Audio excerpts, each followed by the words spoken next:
Bonjour les amis, j'espère que vous allez bien et que vous avez commencé votre semaine avec le PEPS. Alors aujourd'hui, c'est Businesswoman Ask Me Your Question. Cet article pour vous parler de géomancie toujours et du monde professionnel des entreprises. Bien souvent, les entreprises et leurs dirigeants consultent les arts divinatoires, que ce soit l'astrologie, la numérologie, mais même la géomancie.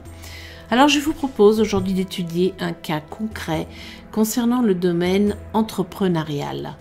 Tout chef d'entreprise qui se respecte avant de se lancer dans un nouveau projet ou lancer un nouveau produit se doit de constituer un business plan basé sur une analyse concurrentielle aux fins de constituer une grille de prix et une stratégie de déploiement marketing commercial. Tout ceci ne serait bien sûr pas possible sans un élément essentiel que tout bon manager possède déjà, son intuition. Mais la cerise sur le gâteau est de questionner une science comme la géomancie, comme au temps des rois et des puissants, pour savoir si la chose sera viable et profitable. Ça nous fait gagner du temps.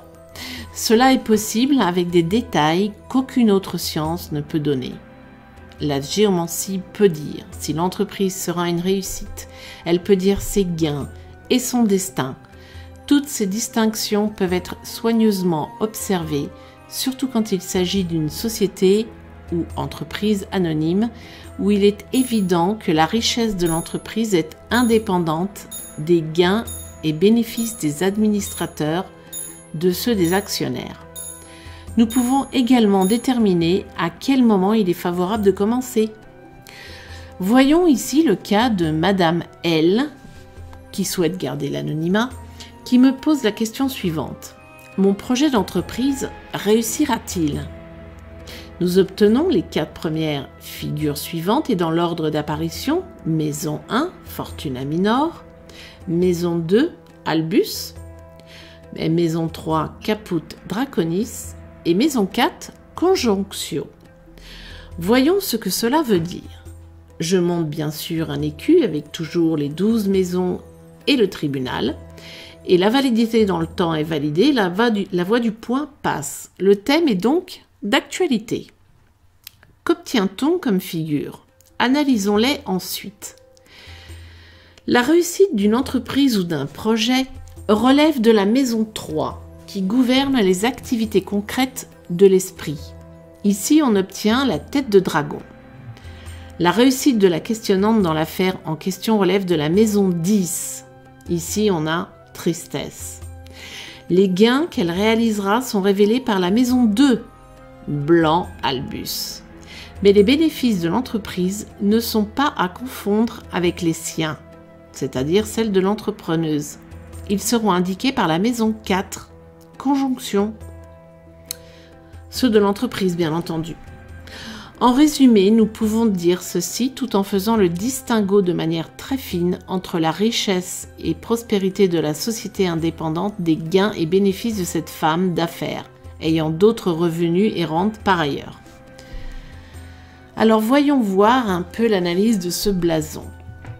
Le projet génère des relations utiles, des démarches fructueuses, des publications et contrats qui sont bien montés ainsi que des déplacements courts, intéressants et de valeur. Ceci est confirmé par le témoin du passé qui dit profit par voyage et changement. Les bénéfices et profits de l'entreprise sont positifs et bons. Prometteurs car le facteur chance au travail se confirme par la passation de la figure en maison 14, témoin du futur. Et oui, en affaires, cela se nomme opportunité ou aléa. Le soleil en maison 1 et 11 nous dit aussi l'augmentation de l'or qu'on a, Gérard de Crémone, et ami noble et fortuné en soutien pour le questionnant.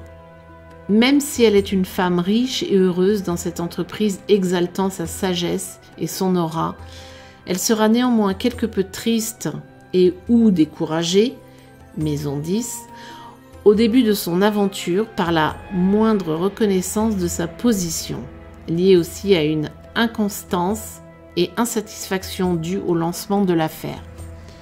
Heureusement, ses amis puissants en compagnie l'aideront à avancer dans les aléas du démarrage. il n'en reste pas moins que ses finances sont bonnes.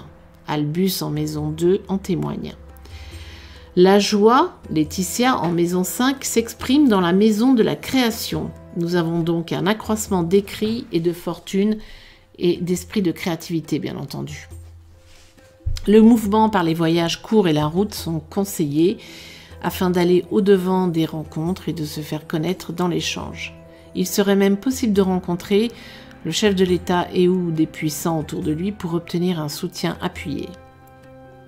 Papier d'affaires ou de loi, un contrat avec un éditeur sera conclu et favorable, entraînant des bénéfices qui permettront d'éponger des dettes éventuelles, maison 12, lors d'un redressement possible.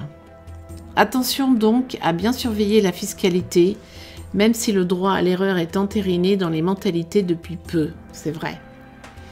En conclusion, le commerce envisagé sera profitable avec des chances et des opportunités à saisir lors de voyages et de déplacements. Ne pas se décourager et surveiller les dettes de démarrage.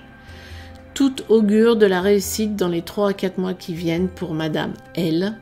Et donc, comme vous pouvez le voir, la géomancie sait répondre à toutes sortes de questions et d'autant plus celle-ci. Merci à vous pour votre écoute et je vous dis à bientôt.